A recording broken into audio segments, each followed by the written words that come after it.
Cholesterol প্যাচ বা জ্যান্থেলাসমা এটি এক প্রকার পেইনলেস ইয়োলিশ সোয়েলিং, যেটি চোখের চারপাশে বা চোখের আইলিডের ওপরে হয়ে থাকে। এটি সাধারণত দীর্ঘদিন ধরে কোলেস্ট্রল ডিপোজিশন হওয়ার ফলে হয়ে থাকে।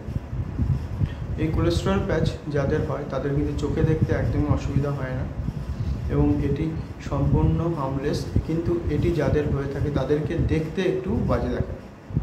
এই কোলেস্ট্রল প্যাচ সে সমস্ত ব্যক্তিদের মধ্যে সবথেকে বেশি হতে দেখা যায় যাদের ধরুন ডায়াবেটিসের সমস্যা আছে বা হাই কোলেস্ট্রলের সমস্যা আছে, এবং যাদের chronic liver disease, kidney disease বা যাদের থাইরয়েড ডিসফাংশনের সমস্যা আছে তাদের ক্ষেত্রে এই কোলেস্ট্রল প্যাচ হতে সবথেকে বেশি দেখা যায়।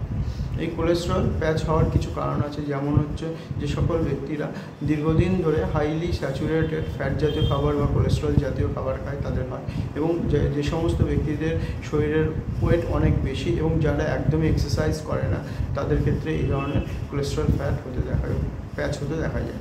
এছাড়া এই কোলেস্ট্রল প্যাচ সেই সমস্ত ব্যক্তিদেরও কিন্তু হয়ে থাকে যারা এক্সেসিভ পরিমাণে অ্যালকোহল সেবন করে এবং যারা এক্সেসিভ পরিমাণে স্মোকিং করে তাদের ক্ষেত্রেও কিন্তু এই ধরনের কোলেস্ট্রল প্যাচ হয়ে থাকে।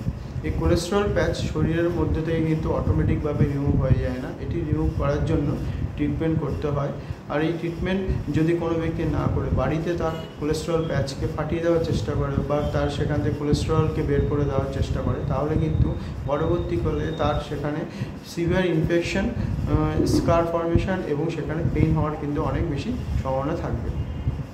তাই এই কোলেস্ট্রল প্যাচকে রিমুভ করার জন্য বেস্ট যে ট্রিটমেন্ট সেটি হচ্ছে লেজার ট্রিটমেন্ট করতে হয় বা তার সেখানে কেমিক্যাল পিল বা সার্জিক্যাল রিমুভালের মাধ্যমে কিন্তু এই কোলেস্ট্রল প্যাচকে রিমুভ করা যায়। ধন্যবাদ সঙ্গে থাকার জন্য।